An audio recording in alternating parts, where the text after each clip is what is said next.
Here we are in Seaforth, Ontario, with a food processor called Everspring, developing nutraceutical foods and high-value grains like quinoa, chia, and this is where our companies start to hook up, working with Greenfield Ethanol to create corn butter.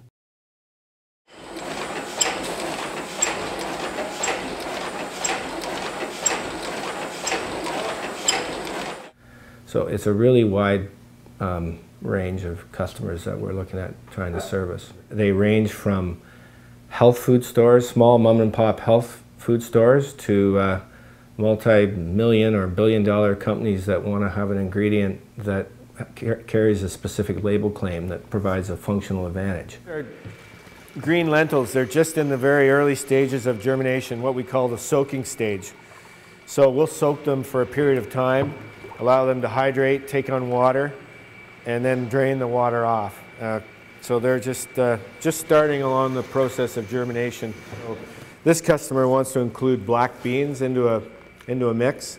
So they also wanted them sprouted or germinated. So these are black beans that have been sprouted or germinated. They've just about completed drying now.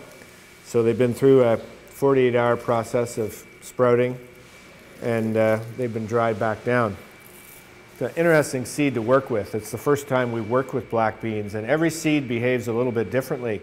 Here we have a system we've designed specifically to germinate seeds like flax and chia, which have a particularly interesting characteristic. When water interacts with those seeds, it releases a very, very high amount of soluble fiber.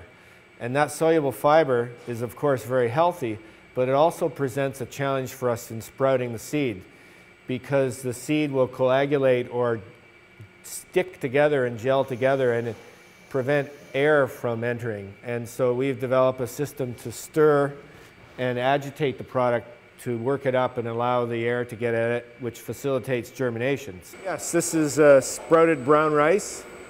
You know, increasingly every month we seem to get more and more requests for that, both as an ingredient in a baked item or as a ready-to-cook product. The cooking time is reduced by half if the product is sprouted. It's an interesting functional benefit. And a very ancient grain, millet. We're doing considerable work with millet. Sprouting will, there is a property in millet that gives it a bit of a bitter flavor, and sprouting will neutralize that, take out some of the bitterness. And also corn. We're doing a product for a company now, sprouted white corn and yellow corn in a blend.